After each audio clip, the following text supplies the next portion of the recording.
That right there is free game.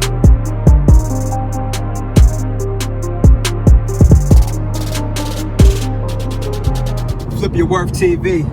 We back for another one. You know the motto, new day, new vlog, same hustle. So right now I'm in the car, I'm actually running some errands, but I wanted to do this vlog because this is actually going to be a continuation of something I was talking about on Instagram. So if you follow me on Instagram, you'll know this is about the Airbnb conversation. If you don't follow me on Instagram, well, look, the link is right there below. I mean, you see the my IG name. But yeah, so I want to get into this. So there's a house that I bought, I renovated, and my whole purpose of this house was to sell it, because that's what I do. I buy houses that look terrible, I renovate them, make it look real nice, then I put them on the market, flip them, make my money, and keep it moving. Sometimes what I do is, if I feel like it's a really good deal, then I'll keep it and put a full-time tenant in it. Now, interesting enough, the house that I'm talking about, prior to buying it, because I was getting it at such a low price, and I knew when I finished it, it was going to be worth so much money, I was like, you know what? Let me throw this on Airbnb. I'm going to refinance the house. Cash out refinancing, to be specific, because I bought the house for like $220. I had to put $253,000 in renovation in it, and it was worth it's going to be worth over $800,000 easily. Like on the low end, it was going to be worth over $800,000. So I'm like, that's going to be the plan. Now, when I finished renovating the house, it came out so nice, and the market was hot. So I'm like, forget the Airbnb plan and the refinance plan. What I'm gonna do is I'm gonna just throw it up. I'm gonna just throw it on the market and try to sell it. So I did that. But when I did that, that's when COVID hit. And obviously that affects a lot of people. So, you know, the market necessarily didn't shift, but there is a difference, because obviously you have a lot of people that lost their jobs. So you still have people that are buying houses, but you're going to have a lot of people who no longer can afford to buy houses that possibly were looking or were planning on looking in the near future. So with that being said, I put it on the market. Like in the beginning, it was up for like a month. I got some interest on it. I was getting a lot of people showing, but I didn't get no offer that I felt like it was a legit move. Like I got like an offer, but I didn't like it. So I knew it was a low ball. It was somebody who was just trying to capitalize on the situation that was going on. And I can't fault them for that, because, you know, I do it all the time too. Sometimes you don't know how desperate a person is to sell their house. So you might throw them a low ball offer just to see if they'll jump to it. But I'm not desperate, so I didn't jump to it. So what I decided to do was kind of go back to my original plan, which was, I'm gonna just throw it on Airbnb and see what it does. Now I'm like, in my mind, it's coronavirus time, so if I get 1 to 2 people that'll just book it a month, I'm cool with that. That'll give me a nice amount of money towards my mortgage, and it makes my carrying costs less because I'm making money off the house. So that's what I did. Now, as of today, which is, what's today's date? I think today is August 7th, 2020. I put that house up on Airbnb 11 days ago. 11 days ago. In the past 11 days, I've already had 3 people who have rented the house. So on July 31st, I had my first renter. They stayed for a couple days. Literally the day they checked out, the next day, I had this girl and her friends, they checked in. And today, I had somebody else check in. The girl and her friends checked out yesterday. And I had somebody else flying from out of town, who came from Chicago, that checked in today. That's just 1 week. On top of that, the house not only booked up that quick for that week, for this 1 week, it's also booked out all the way until September 9th. Now, the first couple of days, it got booked on those three reservations up until I think this coming Sunday, whatever date that is. Then a couple of days passed, and then I got another booking that went from this upcoming Monday all the way to the 23rd of August. Right there alone, from July 31st to August 23rd, I made $8,000 in bookings. $8,000. Now, to be clear, all that $8,000 has not come in yet. I mean, it's only the 7th. So as of now, Airbnb has already deposited in my account $3,500 of that $8,000. The rest of the $8,000, or I should say the balance of that, which is about a little under $5,000, will obviously get deposited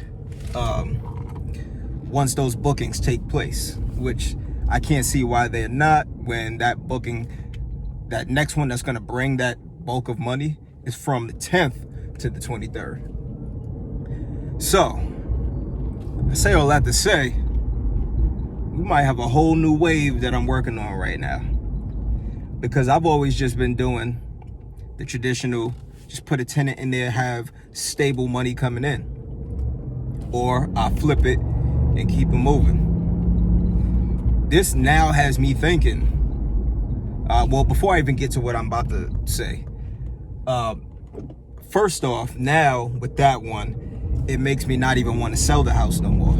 I feel like I should keep it. One reason, clearly, is because that house is now possibly going to turn into a full cash cow, where the money is just going to keep coming in. The second thing about that is this house, I built it up, and it's like a beautiful house. And the neighborhood is good, but the neighborhood hasn't caught up to that house. Now, there's houses that are selling for a lot of money there because of location. But what they're about to put in that neighborhood is a new, so the house is close to downtown. And usually, no matter where you're at, no matter what state you're in, downtown is usually a hot spot for the most part. So this house is downtown. It's by all the restaurants, by all the attractions. In about a year or two, that neighborhood is gonna boom even more. So like, if you're from New York, or my New York people, I'm a New Yorker. If you think about downtown Brooklyn maybe 10 years ago, it wasn't what it is now. Downtown Brooklyn, it's like $1 million for a box. Or like so many, like there's so many different places in different states where it's really just gentrification.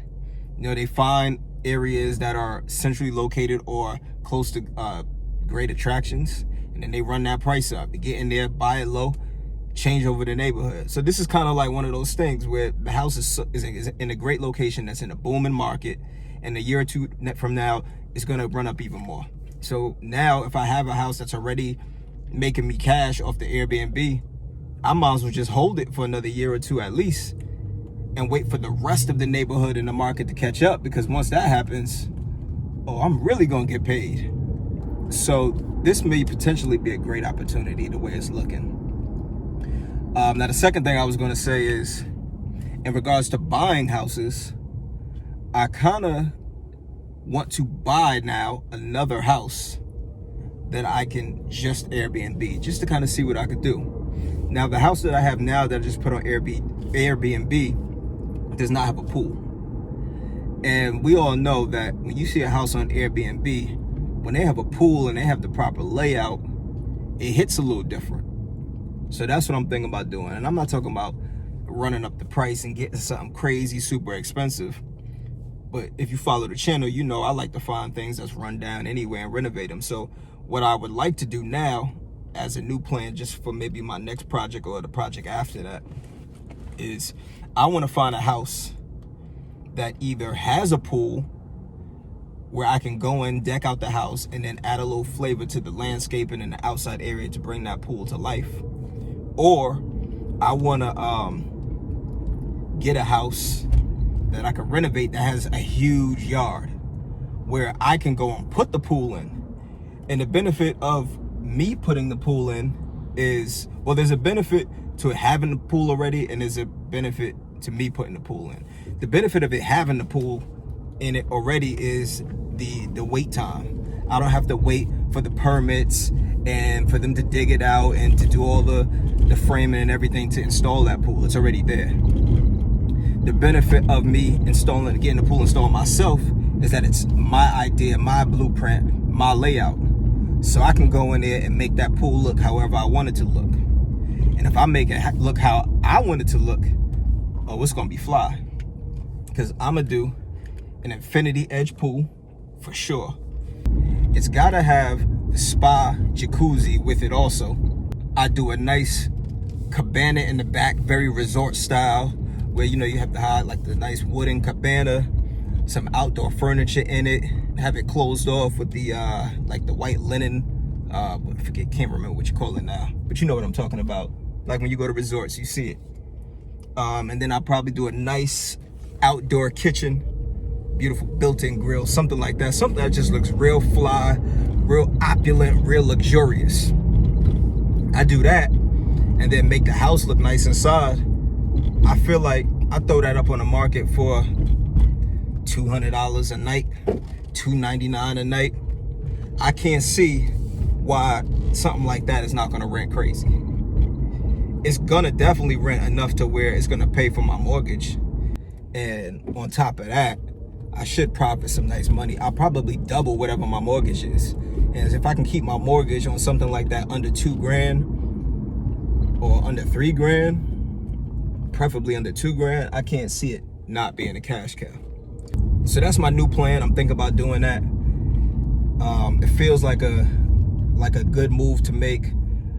I feel like the Airbnb move is the right wave right now. It's definitely the wave, and it could be lucrative.